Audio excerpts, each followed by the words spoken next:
So we're living in a time that might be remembered as one of the biggest bubbles in history. And that's because in the next few weeks, your retirement account and your 401k is going to be buying shares in some of the biggest IPOs in human history, even though you might not want to. Okay, how's that going to happen? It's going to happen because the rules of the financial system were just rewritten to make sure that your money is going to be buying it automatically. Now, this is actually more than just a theory. Larry Fink from BlackRock, which is the biggest asset management company in the world, said that your retirement funds and pension funds will be used to build out this AI infrastructure. And so much of this money, not just the project, is going to be coming from the private sector, from savings accounts, from pension accounts, from insurance companies, on and on and on. So let me explain how this is going to happen.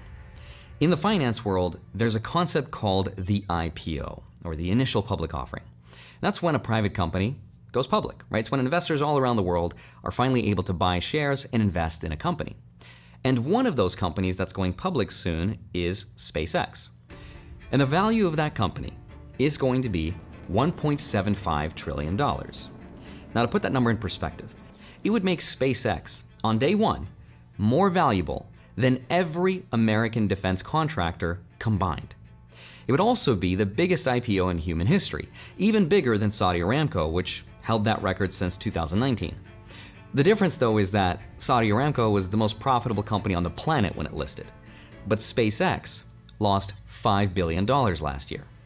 Now, the craziest part about all of this, though, is that the financial rules that are supposed to protect us from buying these overpriced investments at the wrong time were also just changed right before these IPOs.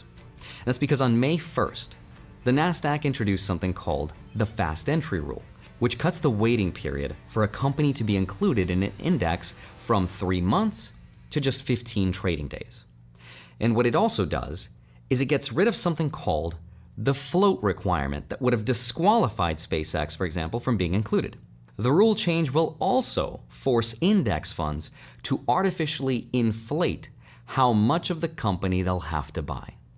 So what we now have is a handful of insiders that got in really early at low prices, and now they need to exit. And to exit, they need buyers.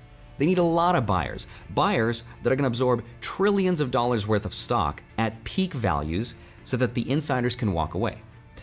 But finding enough of these buyers for the biggest IPOs in history is going to be really hard, unless you change the rules. Which means now your 401k might be the exit liquidity they need.